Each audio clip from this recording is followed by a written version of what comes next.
नमस्कार दोस्तों, जी स्टडी में आपको स्वागत है। कैसे हैं आप? आशा करता हूँ कि आप अच्छे होंगे। मेरा नाम है मनोरंजन। अगर आप हमारे टेलीग्राम चैनल पर जुड़ना चाहते तो मनोरंजन ऑफिशियल सर्च करके जुड़ लीजिएगा। मैं हर सेशन की तुरंत बाद ही अपना टेलीग्राम चैनल पर पीडीएफ डालते रहता हूँ। जो भी विद्यार्थी फेसबुक पर है वो कृपया जी स्टडी चैनल सर्च करके जुड़ लीजिएगा ताकि नए अपडेट्स की इन्फॉर्मेशन मिलते रहें। तो चलिए बिना किसी देर किए स्टार्ट करते हैं आज की सेशन। पहला क्वेश्चन आपके सामने ये रहा। बेसेस आर दी सब्सटेंसेस हुईस क्षारों पदार्थ है जो जल में घुलने पर हाइड्रोक्साइड आयनों को प्रस्तुत करता है। फर्निश हाइड्रोजन आयन हुए डिजल्व्ड इन वाटर, जल में घुलने पर हाइड्रोजन आयनों को प्रस्तुत करता है। Furnish both hydrogen and hydroxide ions when dissolved in water, पानी में घुलने पर हाइड्रोजन और हाइड्रोक्साइड आयन दोनों प्रस्तुत करते हैं। नॉन ऑफ द अबव इनमें से कोई नहीं। बताइए आंसर क्या होगा इसका सही आंसर। अब देखिए मैं एक्सप्लेनेशन करते चलूँ। बेसिस आर दी सब्सटेंसेस हुईस, देखो बेसिस क्या करता है कि ये जो पानी में घुलने के बाद पहले एसिड का दे लेते हैं कि मैंने बताई थी पहले जो सेशंस रही है उनमें बताई थी मैंने कि जो एसिड है एसिड ने हाइड्रोजन आयन प्रोड्यूस करते हैं और जो बेस है पानी में घुलने के बाद वो हाइड्रोक्साइड आयन उत्पन्न करते हैं। तो ठीक है, तो जो बेस है बेस अगर जब हाइड्रोक्साइड आयन उत्पन्न करेगा तो पहला ऑप्शन जो इसमें दी हुई है यही तो सही लग रहा है ना कि जल में घुलने पर हाइड्रोक्साइड आयनों को प्रस्तुत करता है। तो हो गए ना ऑप्शन 1 करेक्ट। अब दो देखो, ऑप्शन दो सेकंड देखो क्या कह रहा है कि फर्निश हाइड्रोजन आयन हुए डिजॉल्व इन वाटर। अभी मैंने कही है कि जो ये हाइड्रोजन आयन है कौन करता है? एसिड करता है। ठीक है भाई। अब देखो थर्ड है, थर्ड कह रहा है बोथ। अगर हाइड्रोजन आयन ये बेस अगर हाइड्रोजन आयन उत्पन्न नहीं करते हैं तो बोथ किस बात की होगी, है ना भाई। और ऑप्शन नंबर 4 तो ऐसे ही नहीं होगा क्योंकि ऑप्शन नंबर 1 ऐसे करेक्ट आ रहा है, तब नॉन ऑफ दी अबव तो हो नहीं सकता है ना। Option number 1 will be the correct answer for this question. And moving to the next question.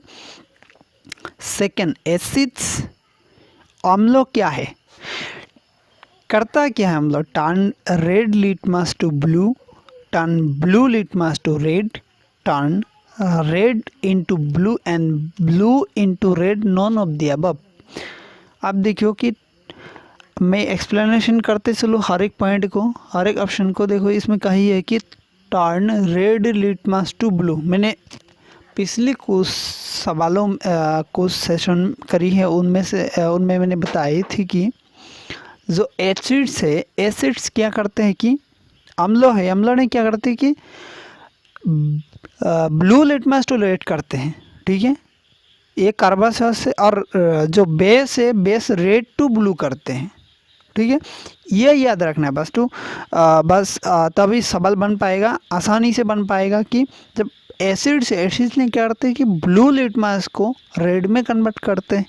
तो अगर ब्लू लिटमस को रेड में कन्वर्ट करते हैं तो इन 4 ऑप्शनों में से कौन सी ऐसे ऑप्शन दिख रहा है, इकलौता ऑप्शन कौन सा ऐसे दिख रहा है आपको कि जिन्होंने की नीले से लाल में बदलता है? देखियो इसमें ऑप्शन 1, ऑप्शन सेकंड, बस यही दिख रहा है। बस ऑप्शन थर्ड बहुत तो हो नहीं सकता ना, सिर्फ एक ही करेगा ना, सिर्फ एसिड ही है ना, मतलब दिया वो होगा नहीं। तो option second will be the correct answer for this question. Moving to the next. Third is the gas who is produced when metals react with dilute acid is. जब गैस तनु अम्लों के साथ अभिक्रिया करती है तो गैस उत्पन्न होती है। क्या उत्पन्न होते हैं? देखियो जब भी कोई मेटल एसिड के साथ रिएक्ट करेगा या जब भी कोई भी एसिड हो मेटल के साथ रिएक्ट करेगा, मेटल कोई सा भी मेटल हो, हाँ पकड़ लो, कंसीडर कर लो, अगर रिएक्ट करेगा यानी अभिक्रिया करेगा तब जो सॉल्ट फॉर्मेशन होगा, मेटेलिक सॉल्ट फॉर्मेशन होगा और साथ ही साथ हाइड्रोजन गैस प्रोड्यूस होगा। ये वाली बात जो है ना, ये वाली बात बिठा लेना चाहिए, याद करना चाहिए हमेशा के लिए, करवा सा चाहिए। और जो बेस है ना, बेसों में से कुछ बेस मतलब कुछ ही बेस रिएक्ट करके जो हाइड्रोजन गैस उत्पन्न करते हैं, वो जो बेस होना चाहिए वो बेस स्ट्रॉन्ग बेस होना चाहिए। सिवाय स्ट्रॉन्ग बेस के कोई भी बेस मतलब धातु के साथ यानी मेटल के साथ रिएक्ट करके हाइड्रोजन गैस उत्पन्न नहीं करते हैं। तो ये भी याद रखना है। और आप भी जो बात कही है कि जो मेटल है, जो एसिड्स है, मेटल के साथ रिएक्ट करके क्या करते हैं कि हाइड्रोजन गैस उत्पन्न करते हैं। तो ऑप्शन नंबर 4 में दिख रहा है ना हाइड्रोजन गैस, कहाँ पे दिख रहा है हाइड्रोजन? फर्स्ट ऑप्शन है कार्बन डाइऑक्साइड, नाइट्रोजन, क्लोराइड। और आप देखो 4th ऑप्शन में आओ, अब देखो हाइड्रोजन गैस दी हुई है, इसको टिक करते हैं, चले जाओ बस। क्वेश्चन नंबर 4 है, name the gas that is liberated on addition of zinc metal on to sodium hydroxide solution. उस गैस का नाम बताइए जो जिंक धातु के अलावा सोडियम हाइड्रोक्साइड के विलयन से मुक्त होती है। Oxygen, hydrogen, chlorine, nitrogen. आप बताना है। जो पिछली बात मैंने जो कही थी, पिछली सवाल में जो मैंने बात कही थी, उसी बात को घुरा फिरा के इधर पूछ रहा है कि नहीं? घुमा फिरा के इधर पूछ रहा है कि देखो जो एसिड्स है मेटल के साथ अगर रिएक्ट करेगा तो क्या गैस निकलेगी? ऑक्सीजन गैस हो नहीं सकता। थर्ड देखो क्लोरीन कह रहा है, क्लोरीन इसमें आ ही नहीं सकता है ना, सोडियम हाइड्रोक्साइड है और जिंक मेटल है, उस क्लोरीन कहाँ से आएगी भाई? और नाइट्रोजन ये भी तो आ नहीं सकता है ना, ऑक्सीजन तो ऐसे ही काट दिया ना। अब जो बचा रहा ऑप्शन जो है हमारे हाथ में हाइड्रोजन गैस, मगर इनकी जो मेन जो बात है, करवा बात है, इसको मैंने बताई थी पहले, ठीक है। तो देखते ही ये उड़ा देना चाहिए इस सवाल के आंसर को। तो चलो नेक्स्ट क्वेश्चन देखते हैं कि क्वेश्चन नंबर 5 थे, the reaction between hydrochloric and sodium hydroxide is known as hydrochloric और सोडियम हाइड्रोक्साइड के बीच अभिक्रिया के रूप में जाना जाता है। क्या? एडिटिव रिएक्शन, कॉम्बिनेशन रिएक्शन, संयोजन अभिक्रिया, डिस्प्लेसमेंट रिएक्शन, विस्थापन अभिक्रिया, न्यूट्रलाइजेशन रिएक्शन। ठीक है। अब देखो क्वेश्चन ने कही क्या है कि पूछी क्या है, वो देखना है कि देखो रिएक्शन ये दोनों का बीच का जो हाइड्रोक्लोरिक और सोडियम हाइड्रोक्साइड के बीच में जो रिएक्शन होगा, इस रिएक्शन को किस नाम से कैसे पहचाना जाता है, किस नाम क्या नाम से कही जाती है। ठीक है। अब देखो एडिटिव रिएक्शन नहीं, ये तो ऐड नहीं होते हैं बोले। अब देखो कोई सा भी एसिड और बेस है, एक दूसरे से रिएक्ट करके करते क्या, बेसिकली करते क्या, न्यूट्रल करते हैं। न्यूट्रल जब करेगी तो अभी तो सल्फॉर्मेशन होगी ना। इस वाले ऑप्शन देखो हाइड्रोक्लोरिक और सोडियम हाइड्रोक्साइड, ये दोनों अगर रिएक्ट करेगा तो सोडियम क्लोराइड जो खाने का नमक है हम लोगों का, वो फॉर्मेशन होते हैं कि नहीं होते? अब बोलोगे होते, बिल्कुल बिल्कुल सही बात है। अगर होते तो ये जो एसिड है ना, ये बेस को तो न्यूट्रल करेगी तो अभी तो सॉल्ट फॉर्मेशन होगी ना। बिल्कुल सही बात बोल रहे हो। अगर ये सॉल्ट फॉर्मेशन करेगी, न्यूट्रल होगी ना, तो ये न्यूट्रल वाली शब्द को याद में रखते हुए ऑप्शन को ढूंढते जाओ बस। जो मैंने बात कही है, इसी सिर्फ बात को याद रखते हुए ये आप ऑप्शन चेक करते चले। एडिटिव रिएक्शन, यौगिक अभिक्रिया नहीं हो सकता, कॉम्बिनेशन ये भी तो नहीं हो सकता, डिस्प्लेसमेंट ना भाई ना, न्यूट्रलाइजेशन रिएक्शन बस आ गया ना, न्यूट्रल कर गया ना, न्यूट्रल हो गया ना, मिल गया, मिलता जुलता हो गया ना, बस हो गया, बस इसको उड़ा दो। और क्वेश्चन नंबर 6 देखते हैं कि zinc metal shows amphoteric nature because it can react with. दस्ता धातु एम्फोटेरिक प्रकृति को दर्शाता है क्योंकि यह साथ अभिक्रिया कर सकता है। किसके साथ पूछा हुआ है कि किसके साथ करता है? कर सकता है। अब देखो फर्स्ट ऑप्शन में है हाइड्रोक्लोरिक ओनली, अब second basis, third with both acids and bases, fourth non of the above, इनमें से कोई भी नहीं। अब देखो ये जो सवाल में एक शब्द दी हुई है कि एम्फोटेरिक नेचर। भाई एम्फोटेरिक के मतलब क्या होता है बेसिकली? उपधर्मी। उपधर्मी मतलब दो होना पड़ेगा, एटलीस्ट टू ना, मतलब एटलीस्ट क्या, उपधर्मी मतलब दो चीज़ों के बारे में बता रहे हैं, दो चीज मतलब दो धर्म है ना, दो धर्म अगर है तो ये जो एसीएल है ये ओनली कैसे हो सकते हैं? ये ओनली कैसे हो सकते हैं? हो नहीं सकता है। अब देखो ऑप्शन नंबर सेकंड कह रहा है कि बेस, ये बेस भी हो नहीं सकता है, कल है ना एम्फोटेरिक बता रहा है कि उपधर्मी, उपधर्मी में तो ये दोनों ही हो सकता है ना, ये दोनों होना पड़ेगा, एटलीस्ट होना ही पड़ेगा। अब देखो थर्ड ऑप्शन में चले, with both acids and bases, बिल्कुल सही लग रहा है यार, फिट हो रहा है जो शब्द कह रहा है। ये जो शब्द इसका मीनिंग निकालते हैं ना, तो ऑप्शन थर्ड बेस से ही, अगर नॉन साइंस बैकग्राउंड के भी होंगे ना तो भी ये सवाल देखते ही आपको पता चल जाएगा कि ऑप्शन थर्ड है ना, जो ये सवाल, ये जो शब्द है ना, ये शब्द का मीनिंग निकला हुआ है। अब देखो उपधर्मी है, उपधर्मी ये तो एसियल तो एसिड है, और ये तो बेस है, बेस मतलब दोनों का धर्म, दोनों का धर्म का नेचर होना चाहिए। हुई क्या नहीं हुई? ऑप्शन नंबर थर्ड जो है उपधर्मी हुई कि नहीं हुई? क्योंकि इसमें कह रहे हैं कि with both acid and both bases, हाँ ये दोनों का साथ रिएक्ट करेगा, बिल्कुल सही। So option number third will be the correct answer for this question. And question number 7 is lime water turns milky due to formation of, सुना पानी डैश बनने के कारण दुधिया हो जाता है, क्या बनने के कारण? अब देखो ऑप्शन नंबर 1 है कैल्शियम हाइड्रोक्साइड, 2 है कैल्शियम कार्बोनेट्स, थर्ड है कैल्शियम ऑक्साइड, फोर्थ है कैल्शियम हाइड्रोकार्बोनेट। आप देखियो कि लाइम वाटर जो है, लाइम वाटर पे हमने पिछली सेशन में बताई थी, बारीकी से डिटेल बात करी थी कि जो लाइम वाटर है, लाइम वाटर में क्या करते हैं, जब फूकते हैं पाइप से, जब फूकते हैं हम, हमारे फेफड़ों से जो हवा निकलती है उसमें क्या है, contaminated with carbon dioxide. Carbon dioxide अगर चून के पानी के भीतर से पास कराओगे ना, तब क्या होता है कि चून के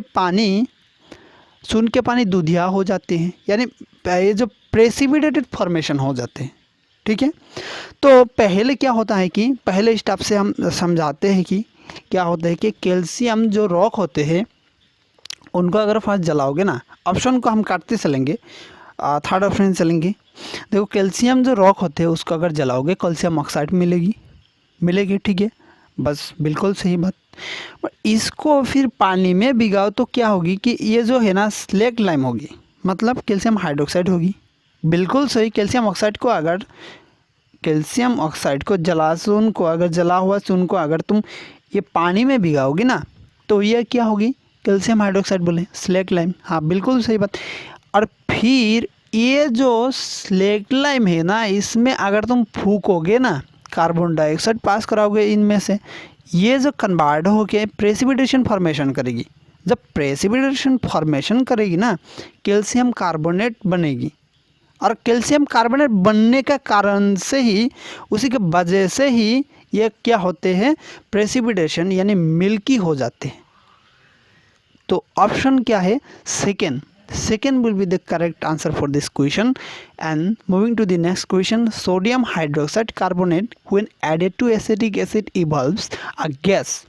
एसिटिक एसिड में जोड़ने पर, क्या जोड़ने पर, एसिटिक एसिड में सोडियम हाइड्रोजन कार्बोनेट जोड़ने पर क्या विकसित होते हैं, क्या गैस विकसित होते हैं, पूछ रहा है क्या गैस। आप देखियो जो सॉल होता है ना, जो बेसिकली जो सॉल होता है, ये तो एक सॉल है ना, बेकिंग सोडा है, सोडियम हाइड्रोजन कार्बोनेट है, और वॉशिंग सोडा क्या है, वॉशिंग सोडा है बोले सर जी, वॉशिंग सोडा तो सोडियम कार्बोनेट होते हैं, बिल्कुल सही। बट ये दोनों के लिए कुछ एक्सेप्शनल है, क्या एक्सेप्शनल है बोलो?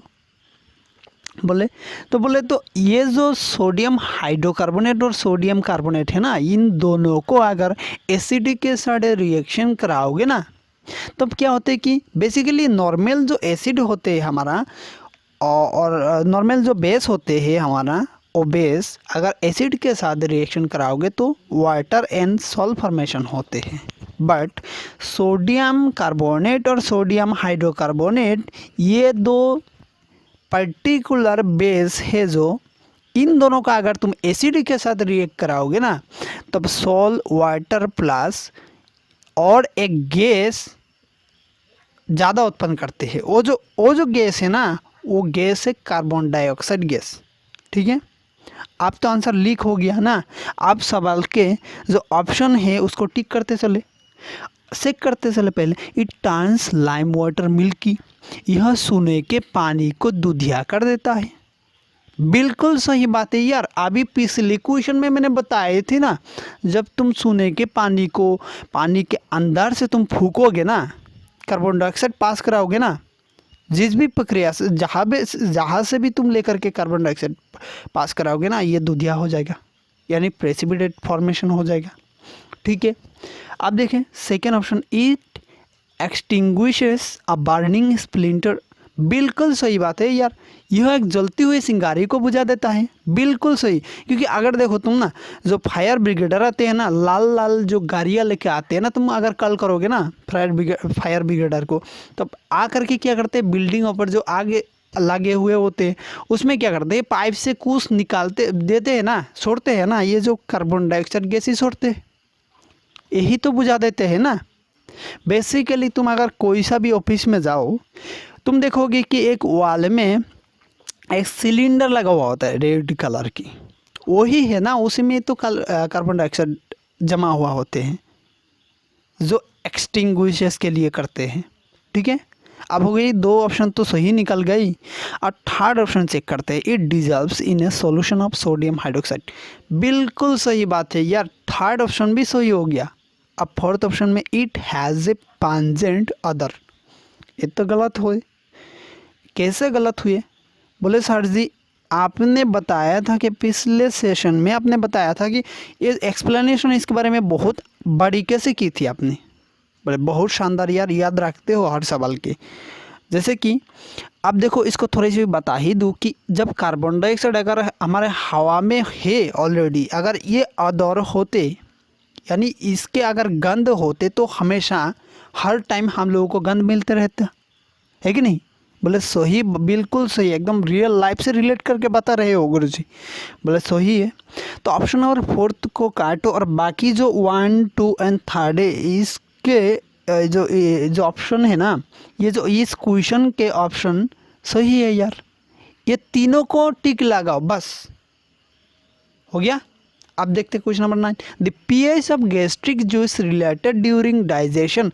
पचन के दौरान निकालने वाला गैस्ट्रिक रस का पीएच क्या है? अब देखो, गैस्ट्रिक जूस है ना जो, ये ऑलरेडी एक एसिड है, अम्ल है। ये हर किसी को ही पता है कि ये जो है एक हाइड्रोक्लोरिक एसिड है।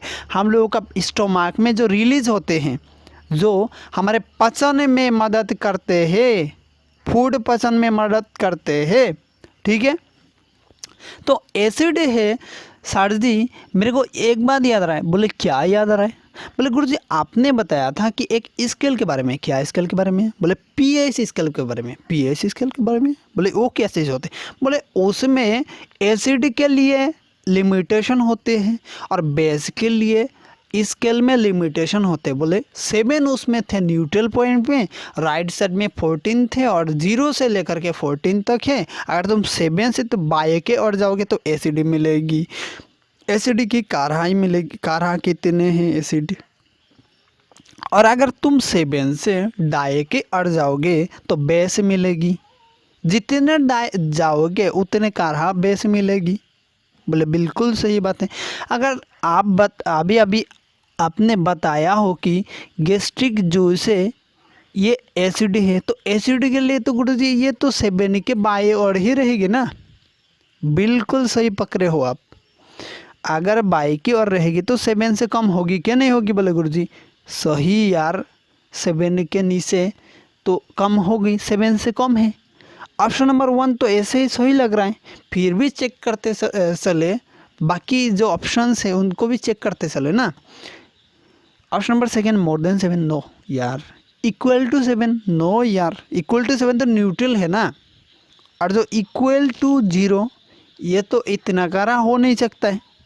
अब काटो इन तीनों ऑप्शन को, बचा रहा ऑप्शन जो पहला ही था उसको टिक लगाओ, बस उड़ा दो इस सवाल को। क्वेश्चन नंबर 10 है solution turns red litmus blue its pH is likely to be. देखो अभी जो पिछले सवालों में मैंने डिस्कस करी जो पीएच स्केल के बारे में, पीएच जो स्केल है उनमें 7 से 14 तक जवाब, क्योंकि देखो ये solution turns litmus red litmus to blue.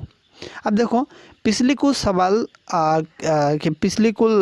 सवाल मैंने जो बताया कि जो एक कर्बासॉस है जो रेड लिटमस है ब्लू कौन करता है? बेस करता है, ठीक है, बेस करता है। और जो ब्लू लिटमस है वो रेड में कन्वर्ट कौन करता है? बोले एसिड करता है, गुरुजी आपने बताया, तो ठीक है। तो इसके लिए देखो ये जो रेड लिटमस टू ब्लू है तो इसके लिए तो बेसिक होना पड़ेगा गुरुजी। बिल्कुल सही पकड़े हो यार, ये तो बेसिक होना पड़ेगा। अगर बेसिक होना पड़े तो अभी आपने एक स्केल के बारे में एक्सप्लेनेशन करी है कि 7 से दाएं की ओर जाओ, 7 से दाएं की ओर जाने से क्या मिलेगी? कि बेस मिलेगी। 7 से दाएं की ओर में 7 से ग्रेटर कौन सी ऑप्शन में दिखो आप ज़रा। ऑप्शन नंबर 1, ऑप्शन नंबर 1 ए में क्या है? 1 है, 7 से कम है।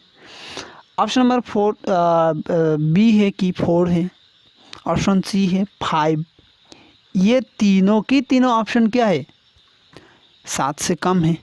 बोले ऑप्शन नंबर डी बचा हुआ है, और फिर चेक करें थोड़ा, 7 से बड़ा है, हाँ बड़ा है, बिल्कुल बड़ा है। तो कितना है? 10 है। बोले ये तो बेस है ना, मिलती जुलती आ गया ना, क्योंकि रेड लिटमस को ब्लू में कन्वर्ट करेगा ना, ये डी ही करेगा ना, तो बस लगाओ इसको। अब 11th क्वेश्चन देखते हैं कि a solution reacts with crushed eggshell to give a gas that turn lime water milky. The solution contains एक विलयन कुशल अंडे के गोले के साथ अभिक्रिया करता है एक गैस देने के लिए जो चुनापानी दुधिया हो जाता है, विलयन में शामिल है। क्या शामिल है? ऑप्शन नंबर 1 है सोडियम क्लोराइड, 2 है हाइड्रोक्लोरिक, 3 है लिथियम क्लोराइड, और 4 है पोटासियम क्लोराइड। ऑप्शन नंबर 5 को देखो, अगर इसमें ये जो खाने का नमक है ये तो नमक का संकेत है ना गुरुजी? बोले बिल्कुल सही पकड़े हो। ये जो सोडियम क्लोराइड है ये तो न्यूट्रल होके किसी रिएक्शन के न्यूट्रल होके जो सॉल्ट फॉर्मेशन हुई है ना, ये और नए किस चीज़ के साथ रिएक्ट करेगा? किसी के साथ नहीं रिएक्ट करेगा। तो बोले इसको काटो ज़रा, हाँ बिल्कुल काट दिया मैंने। फिर ऑप्शन नंबर 2 है ACl, इसको रखो, ये तो एसिड है ना, ये तो न्यूट्रल है ना, ये तो सॉल है और ये एसिड है, इसको रहने दो बस। अब 3 देखो लिथियम क्लोराइड, ये भी तो गुरुजी एक सॉल है, बोले ये भी सॉल है, तो इसको भी काटो ना, क्योंकि सॉल तो रिएक्ट नहीं करता ना, क्योंकि ये जो न्यूट्रल सॉल है ना ये पटाख से रिएक्ट नहीं करेगा ना। अब देखो ऑप्शन नंबर 4 देखिए, 4th में क्या है? ये भी तो सॉल है, potassium chloride, sodium lithium potassium एक ही आ गया ना, एक ही सॉल जैसे आ गया ना, एक ही टाइप का हो गया ना, एक ही ग्रुप में है ना। अब देखो बात क्या है कि अब बचा रहा ऑप्शन है हमारा सेकंड क्या है? HCl। अब चेक करते चले कि ये जो 3 ऑप्शन है ये तो रिएक्ट करेगा ही नहीं ना ऐसे ही, और जो HCl है ये तो रिएक्ट करेगा, बिल्कुल रिएक्ट करेगा यार। ये रिएक्ट करके क्या निकलेगा? अब देखो गैस निकलेगा यार, गैस क्या निकलेगा? कार्बन डाइऑक्साइड निकलेगा। फिर भी पिछले सवाल में मैंने बताया था कि जो लाइम वाटर को मिल्की कौन करेगा यार? कार्बन डाइऑक्साइड जब फॉर्मेशन होगी तभी तो ये लाइम वाटर से पास करने पर ही ये लाइम वाटर मिल्की हो जाएगी ना, यानी प्रेसिपिटेशन फॉर्मेशन होगी। तो ठीक है, option number second will be the correct answer. Moving to the next question. Next question is here 10 ml of sodium 10 ml of a solution of sodium hydroxide is found to be completely neutralized by 8 ml of a given solution of HCl. If we take 20 ml of the same solution of sodium hydroxide, the amount of hydrochloric solution, the same solution as before, required to neutralize it will be। अब हिंदी में पढ़ लेते हैं। Sodium hydroxide का 10 ml विलयन HCl यानी hydrochloric के 8 ml विलयन से पूर्णतः उदासीन हो जाता है। यदि हम सोडियम हाइड्रोक्साइड के उसी विलयन का 20 ml ले तो इस उदासीन करने के लिए हाइड्रोक्लोरिक के उसी विलयन की कितनी मात्रा की आवश्यकता होगी। ऑप्शन नंबर 1 देखते हैं, ऑप्शन बाद में देखते हैं। आप क्वेश्चन में ज़रा चेक करते चले। 10 ml of a solution of sodium hydroxide, sodium hydroxide की कितना अमाउंट है बोले तो 10 ml है। इसको अगर न्यूट्रल करने के लिए अगर 8 ml हाइड्रोक्लोरिक चाहिए, 8 ml चाहिए, तो काढ़ा किसका ज़्यादा है बोले हाइड्रोक्लोरिक का ज़्यादा है, क्योंकि इसमें 10 है। ये 10 को न्यूट्रल करने के लिए ये 8 है। बोले ठीक है, अब नेक्स्ट पे चलते हैं। कितने को करना है बोले आप है 20 ml है, 20 ml सोडियम हाइड्रोक्साइड है। बोले 10 का 2 गुना हो गया, बोले 2 गुना हो गया, आसान बात है। फिर अगर इसका 2 गुना ये है तो इसका भी तो 2 गुना चाहिए ना इसको न्यूट्रल करने के लिए। बोले बिल्कुल सही बोल रहे हो। तो फिर 8 ml की 2 गुना कितना होगी बोले 16 ml होगी। बोले बिल्कुल सही है यार।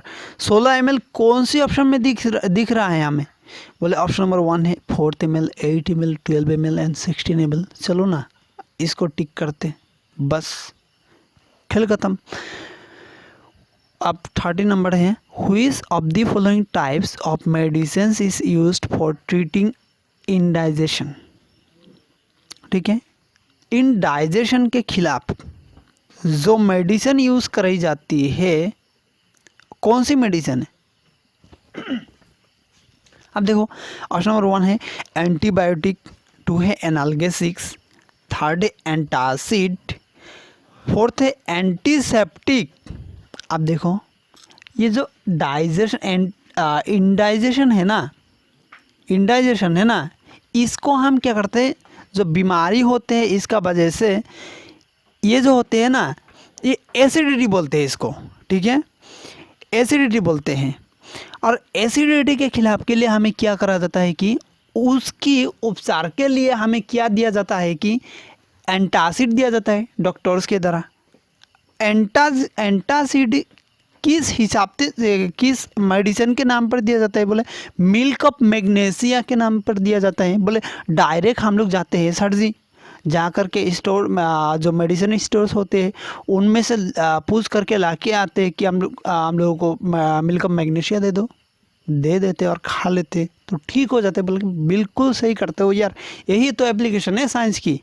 तो ठीक है, option number 3rd will be the correct answer. And moving to the next question, what is here plaster of Paris is obtain. Plaster of Paris प्राप्त होता है by adding water to calcium sulphate, by adding sulfuric acid to calcium hydroxide, by heating gypsum to a very high temperature, by heating gypsum in 373 Kelvin।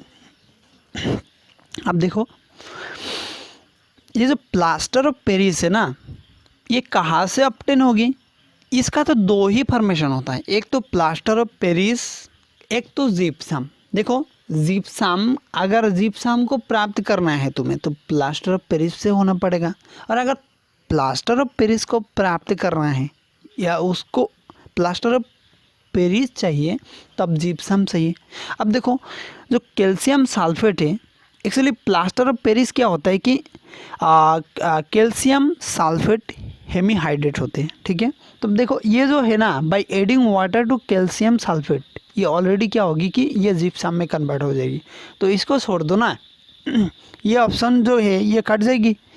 अब option number है second, option number second क्या है कि by adding sulphuric acid to calcium hydroxide, ना ये तो हो नहीं सकता है, कतई हो नहीं सकता है। इसके लिए देखो मैं सच बता दूं कि ये जो है ना, प्लास्टर ऑफ पेरिस को प्राप्त करने के लिए डायरेक्ट आपको क्या करना है कि जिप्सम को by heating gypsum in 373 kelvin direct इसको उड़ा दोगे, और इसको रट लो, थोड़ा बहुत रटना भी पड़ता है ना पढ़ाई में। और ये जो है ना, ये जो कार्बा सॉस है इसको याद करना ही होगा, जैसे भी करके भी करना ही होगा। ये जो ऑप्शन नंबर 4 है ना, इसको याद कर लो बस, और जहाँ भी मिल जाए ना, जो भी ऑप्शन है उसको छोड़ दो बस। Okay, so option number 4 will the correct answer. And next question 15, bleaching powder gives a smell of chlorine. Bleaching powder से क्लोरीन की गंध आती है, इस अनस्टेबल अस्थिर है। Gives chlorine on exposure to the atmosphere, वातावरण के संपर्क में क्लोरीन देता है। Is a mixture of chlorine and slaked lime, chlorine और स्लैक्ड चूने का मिश्रण है, यानी ये जो स्लैक्ड मतलब भिगा हुआ चूना, ठीक है, भिगा हुआ चूने में चूने का जो मिश्रण है, ठीक है। Option number 4 contains an excess of chlorine, इनमें क्लोरीन की अधिकता होती है। अब देखो इज अनस्टेबल, कोई भी पदार्थ उसमें अनस्टेबल, ये जो है ना अनस्टेबल के कारण तुम्हें स्मेल गंध आती है क्या? बिल्कुल नहीं यार, ये तो हो नहीं सकता है ना। Gives chlorine on exposure to the atmosphere, हाँ एटमॉस्फेयर के साथ ना, एटमॉस्फेयर में कोयोसिस रिएक्ट करते हैं, फटाफट रिएक्ट कर जाते हैं, क्योंकि देखो एटमॉस्फेयर में क्या होता है कि बहुत सारे मटेरियल होते हैं। एटमॉस्फेयर क्या है यार? एटमॉस्फेयर देखो ये मिक्सर कंपोजिशन है ना। एटमॉस्फेयर में क्या रहता है? एयर, एयर इज क्या, और एयर क्या है? एयर क्या, एयर मिक्सर कंपाउंड है ना। तो देखो ये जो ऑप्शन सेकेंड है ना, ये सही लग रहा है। फिर इसको भी चेक करते चले, is a mixer of chlorine and slaked lime, ये तो हो नहीं सकता ना, इसका वजह से जो ये स्मेल है ना ये आ नहीं सकता है। और option 4 contention excess of chlorine, chlorine excess होने की वजह से जो गंध आएगी, ये तो बात नहीं ना। कोई भी रिएक्शन ना होने से ना गंध नहीं आते हैं, कोई भी रिएक्शन ना होने से गंध नहीं आते हैं, ये तो रासायनिक जो अभिक्रिया है इसका ही नियम है ना। कोई रिएक्शन अगर घटित ना हो, यानी अभिक्रिया अगर घटित ना हो तो किसी का भी मतलब गंध नहीं आएगा, किसी चीज़ की कोई परिवर्तन दिखने को नहीं मिलेगा। तो इसी की वजह से option number 4 also will be the wrong, and option number बचा हुआ है जो सेकेंड ऑप्शन ओनली, हाँ। And this is the correct answer for this question. And moving to the next question is here 16. Why bases are kept in glass bottles? क्यों कांच की बोतलों में क्षार को रखी जाती है? बोले बिल्कुल सही। जवाब तो जो क्वेश्चन है, प्रश्न तो अच्छी तरीके से पूछ ली हो। अब देखो आंसर देखते हैं। Bases produce hydroxide ions in aqueous solution. Basic solutions are conducting in nature. Bases are corrosive. Bases have a soapy texture. अब देखो ऑप्शन नंबर 1 से चेक करते चलें। Bases produce hydroxide ions in an aqueous solution. भाई ये reason है क्या बोतल में रखने के लिए? जब तुम डालोगे तभी तो एक्वस सोल्यूशन, जब पानी में अगर डालोगे यानी एक्वस सोल्यूशन बनाओगे तभी तो ये हाइड्रोक्साइड आयन उत्पन्न करेगी ना। अदरवाइज ये बोतल में रखना और पानी डालना ये क्या अलग अलग बात नहीं हुई क्या? तो ये रीज़न हो सकता है क्या? बिल्कुल नहीं यार, ये काटो ना इस वाले ऑप्शन को, ठीक है, बोले काट दी। अब देखो ऑप्शन नंबर सेकेंड है basic solutions are conducting in nature. भाई बेसिक सॉल्यूशन कंडक्टिंग होते तो है ना, बिल्कुल। हाइड्रोक्साइड आयन जो होते हैं वो विद्युत चालित करते हैं, उसमें प्रवाह होते हैं। तो ये जो रीजन है, इस वाले रीजन से इसमें बोतल में रखी जाती है क्या? बोले ना, इसको भी काटो आप। बेसेस आर कराइसिव, अरे यार सही जगह पर आ गया हो, हाँ बिल्कुल सही, ये करवा सकते कि बेसेस आर कराइसिव इसीलिए तो रखी जाती है, यही रीज़न है ना। ये जो ऑप्शन 1 एंड 2 है ना, ये तो रीज़न नहीं है ना, इसी वजह से जो इसमें रखी जाती है, बिल्कुल नहीं यार। तो ऑप्शन 4 को भी चेक करते हैं, bases have a softy texture. Softy texture के कारण तुम बोतल में रखोगे, ये कोई बात नहीं हो सकता ना, इसको भी काटो यार। ऑप्शन जो बची हुई है ये थर्ड है ओनली, तो third will be the correct answer for this question. Moving to the next question 17 is here, who is one of the following salt when dissolve in water makes solution basic. देखो, पानी में घुलने पर निम्नलिखित में से कौन सा नमक घोल को क्षारीय बनाता है? घोल को क्या क्षारीय बनाता है? कौन सा ऐसा नमक है? जो दी हुई ऑप्शन में से कौन सी ऐसे नमक है जो घोल को क्षारीय बनाता है? Sodium chloride. बोले सोडियम क्लोराइड जो क्षारीय क्यों बनाएगा गुरुजी? बोले ये तो हम लोग खाते हैं ना हर टाइम, ये तो बेसिक नहीं बनाते हैं। बोले फिर ऑप्शन नंबर सेकेंड देखें, कॉपर सल्फेट। और देखो ऑप्शन नंबर 1 एंड 3 को काटो ना, ये क्लोराइड है, ये क्लोराइड है, ये तो सिमिलरिटी आ गई ना। और फिर देखो कॉपर सल्फेट, कॉपर सल्फेट भी हो नहीं सकता, ये क्षारीय नहीं बनाएगा, एसिडेट है। देखो आप देखो फंक्शनल ग्रुप भी देखो ना थोड़ा सा, सोडियम एसीटेट, ये वाली जो ऑप्शन है ना, इसको बेसिकली देखते ही आ जानी चाहिए, पर कोई को मुश्किल हो सकता है जो नॉन साइंस बैकग्राउंड की जो स्टूडेंट रही होगी हमारी। तो option number 4 will be the correct answer for this question. And moving to the next question 18 is here, which of the following salts are insoluble in water. निम्नलिखित में से कौन सा लवण पानी में अघुलनशील है? Chlorides of iron and magnesium, लोहे और मैग्नीशियम के chloride, nitrate of silver and lead, ठीक है, carbonates of lead and copper, ठीक है, phosphate of sodium and ammonium. अब देखो कि प्रश्न क्या पूछी है कि निम्नलिखित में से कौन सा लवण पानी में अघुलनशील है? अघुलनशील बोली है। Chlorides of iron and magnesium, ये देखो क्लोराइड्स पूछी हुई है, दी हुई है क्लोराइड्स, ये तो पानी में घुल जाएगी ना, बिल्कुल घुल जाएगी यार, सही बता रहे हो।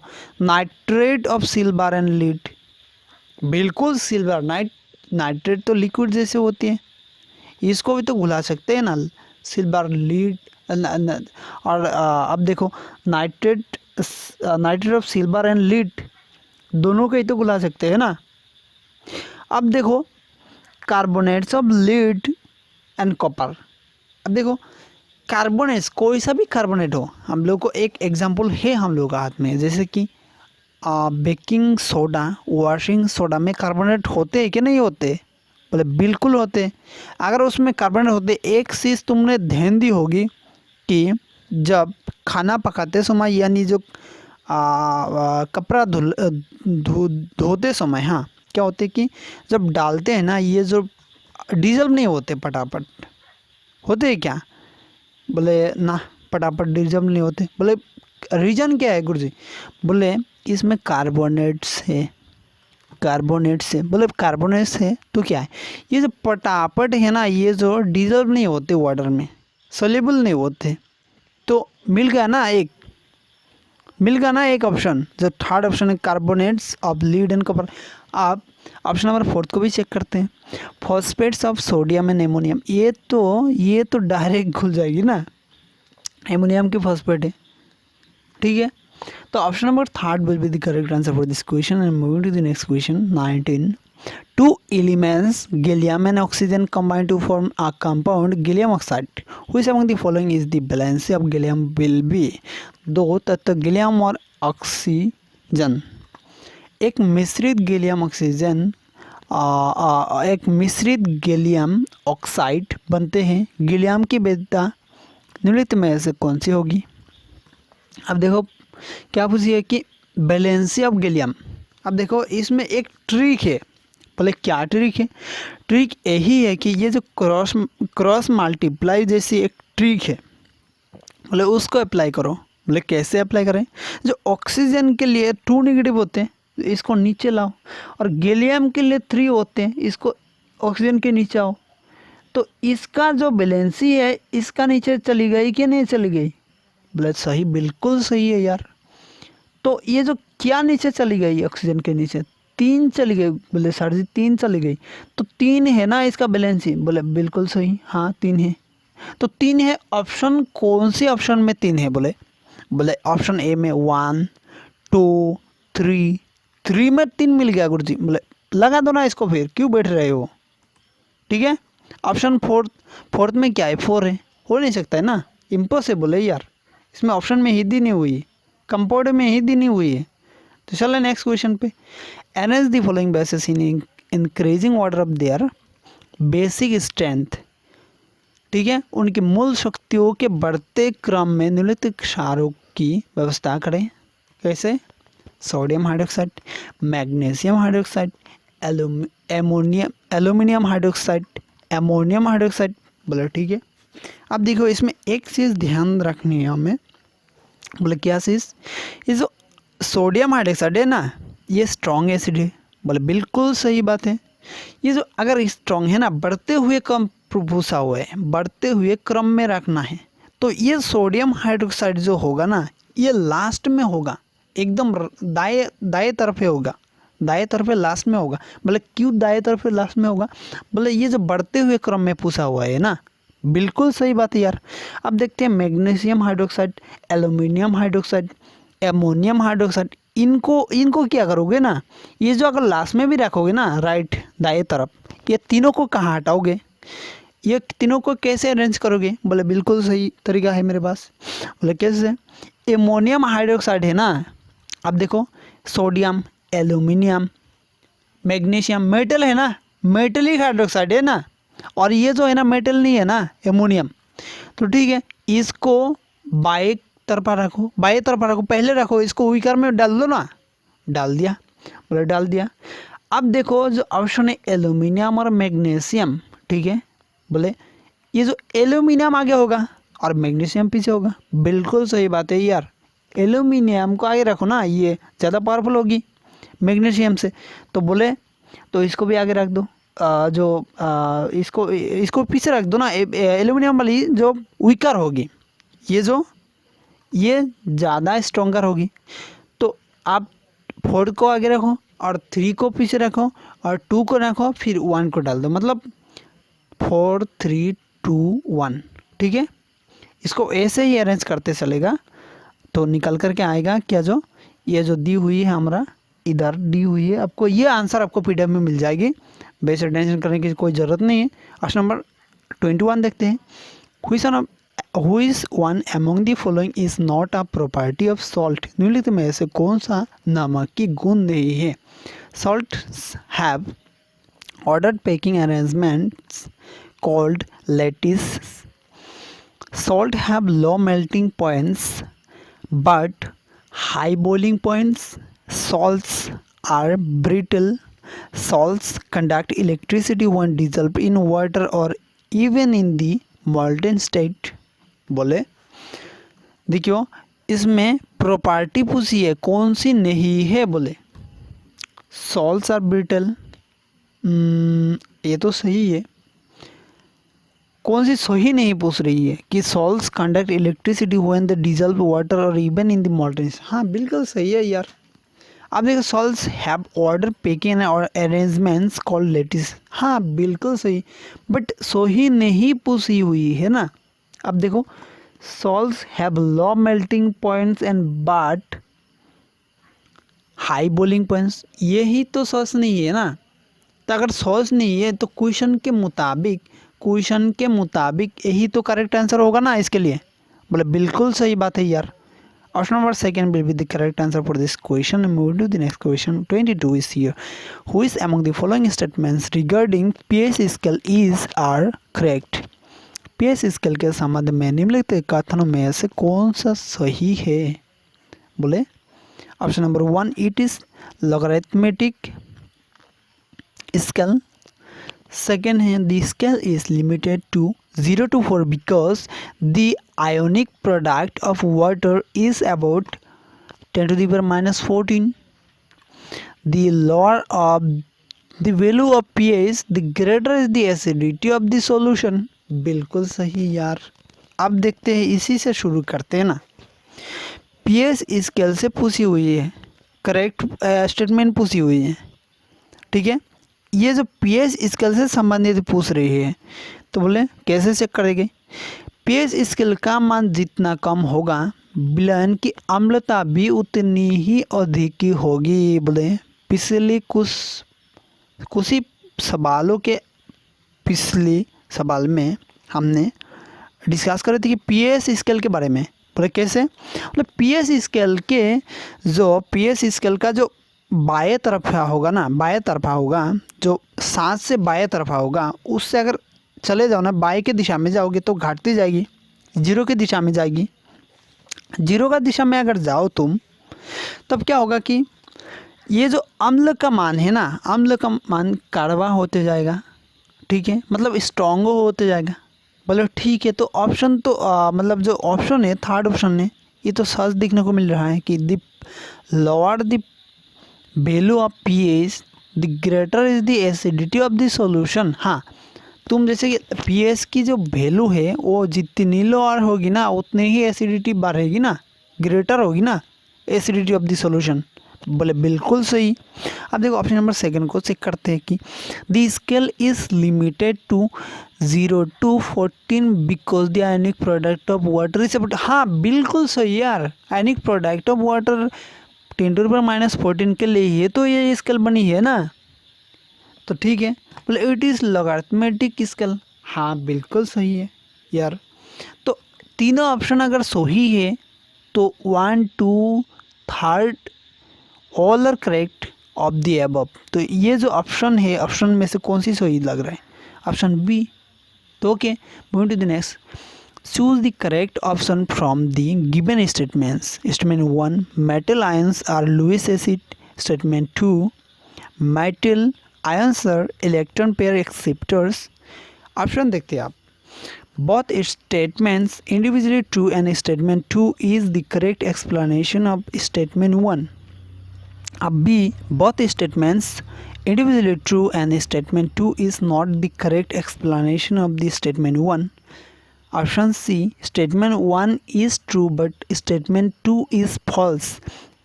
D, statement 1 is false but statement 2 is true.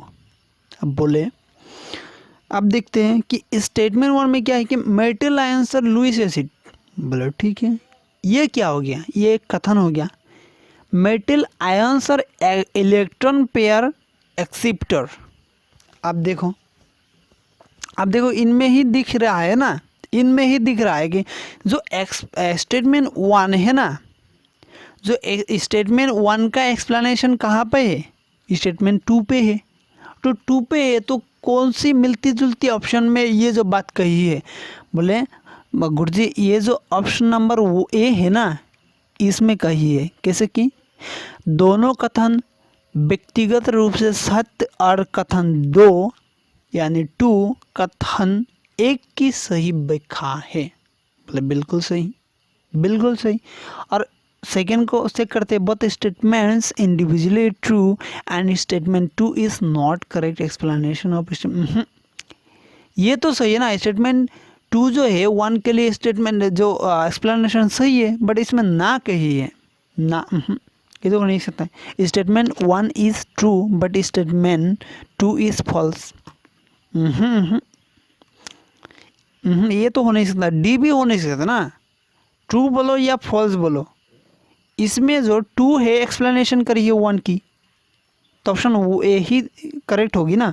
तो ऑप्शन नंबर वे will be the correct answer for this question. And moving to the next 24, neutral water with pH of about 7 becomes slightly acidic when aerated. This is because ये किसके लिए, कारण क्या है, क्योंकि oxygen from air is, रुको थोड़ा सा क्वेश्चन को एक्सप्लेन कर देते हैं कि ये जो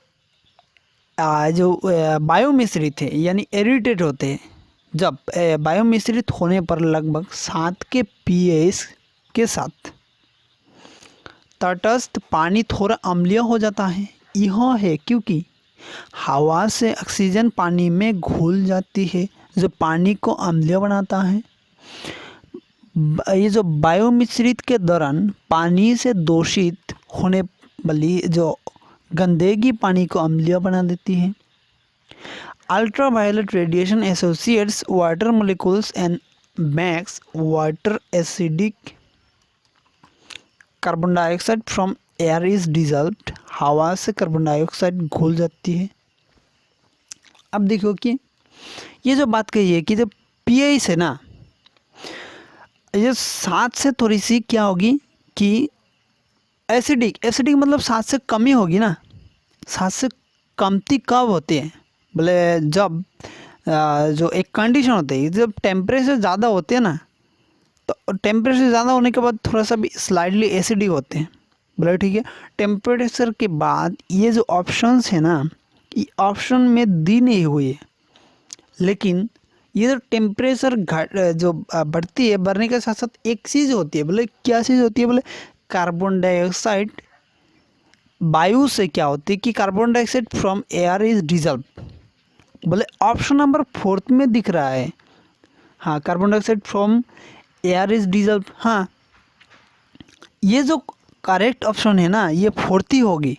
और जो ये जो ऑप्शन 1, 2 एंड 3 है ना, इसमें कहीं नहीं दी हुई कि जो टेम्परेचर का बात नहीं कही है, और जो कार्बन डाइऑक्साइड का बात है ये भी नहीं कही हुई है। Oxygen from air dissolve in water when makes the water acidic, ये हो नहीं सकता है ना, बिल्कुल नहीं सकता। ऑक्सीजन अगर ऑक्सीजन घुल जाते हैं तो तुम खुद बताओ यार, समुद्र में तो ऑक्सीजन घुल भी जाते ना, तो वो जो पानी है ना, जो समुद्र की पानी है ना, वो क्या अम्लीय बना देते हैं क्या? अगर वो अम्लीय बना देते हैं ना, तो क्या होते है कि जो उसमें जलीय जीव होते हैं ना, वो सब मरे हुए होते। अब होते नहीं यार, होते नहीं है उसमें, कुछ भी नहीं होते अब तक।